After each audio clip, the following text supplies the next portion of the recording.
As vilas eran, na Galicia medieval, lugares habitados por unha ou varias familias coas súas terras de labor. Pero cando unha familia construía a súa casa nun lugar arredado da vila, aquel novo asentamento chamábase vilar, vilariño ou vilela, e así perviviron ata hoxe. Tamén proceden de vila todos aqueles nomes que engadiron un adxetivo á palabra orixinal. É sinxelo imaginar que atributos se concederon a lugares como a Vilaboa, Vilanova, Vilalonga ou Vilafría. Algúns adxetivos fan referencia á situación xeográfica da vila en cuestión.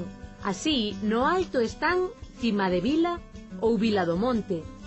E tamén nun lugar elevado estarán Vilasuso ou Vilasusá, derivados da forma latina sursum, que quere dicir arriba. Na parte máis baixa sitúanse Vilaxuso ou Vilaxusá, porque derivan da forma latina de orsum, que quere dicir abaixo. Ali tamén están Vila Escura, Vila Cova e Fondo de Vila. Pero non todo vai ser cousa de extremos, porque se vostede vive en Vilameán, Vilameá ou simplemente Meá, está a media altura do monte, porque procede de Vila Mediana.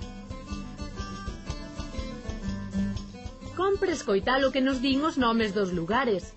Así non nos collerá de sorpresa se ao chegarmos a Vilancosta ou a Vila Encesta pasámolo día subindo e baixando, trafego que non teríamos se dedicásemos o tempo a pasear por Vilachá. Ben falado.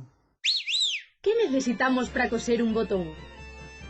Unha agulla e un fío. O que non está á esquerda está A dereita. Ves como sabes?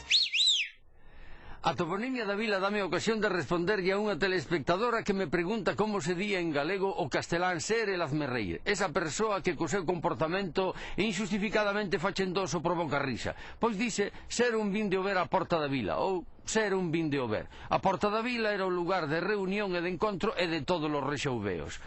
Hai tamén en Lugo a expresión ir a pola vila. A pola vila é unha reunión nocturna de veciños ou amigos que se xuntan para estaren unhas horas de tertulia e divertírense. E cando uns profesores descubren nunha aula un grupiño de alumnos que, en vez de traballaren, están de palique entre eles, berranlles dicindo: sei que estades de pola vila. A bor,